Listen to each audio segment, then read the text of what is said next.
ბიზნესმენი თემურ უგულავა დაკრძალეს. 2 დღის განმავლობაში ქაშუეთის ტაძარში მისი სამოქალაქო პანაშვიდები მიმდინარეობდა. მოქალაქეები საუბრობდნენ ბიზნესმენის გამორჩეულ წვლილზე, რომელიც მან თბილისის განვითარებასა და თანამედროვე ქართული სტუმარ-მასპინძლობის სფეროს განვითარებაში შეიტანა. თემურ უგულავა 56 წლის ასაკში 22 ივნისს მძიმე ავადმყოფობის შემდეგ გარდაიცვალა. დღეს ახალი პოლიტიკური პარტია დაფუძნდა. ჯერ საქართველოს ასექვია ვიქტორ ყიფიანის პოლიტიკურ ძალას, რომლის დამფუძნებელი ყრილობაც დღეს გაიმართა. დელეგატებმა თავმჯდომარედ ვიქტორ ყიფიანი აირჩიეს.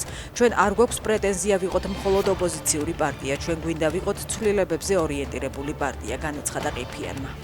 კიევი, ოდესა, ხარკოვი და ნიკოლაევი დედამიწის ზურგიდან უნდა აღიკავოს, აცხადებს კრიზისით გაღიზიანებული სოლოვიოვი. კრემლის პროპაგანდისტმა საკუთარ გადაცემაში აღიარა, რომ რუსეთს ფინანსურად უჭირს. მიზანმიმართულად უნდა წავართვათ ბანკებს ფული და ყირიმისკენ მივმართოთ, ამბობს პროპაგანდისტი. საფრანგეთში თვითმფრინავი ჩამოვარდა, დაღუპულია 11 ადამიანი.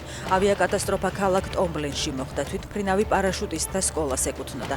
დაღუპულებიც პარაშუტისტები არიან. თვითმფრინავი ნანსი ესეს აეროდრომიდან აფრენის შემდეგ ჩამოვარდა, მიზეზი უცნობია.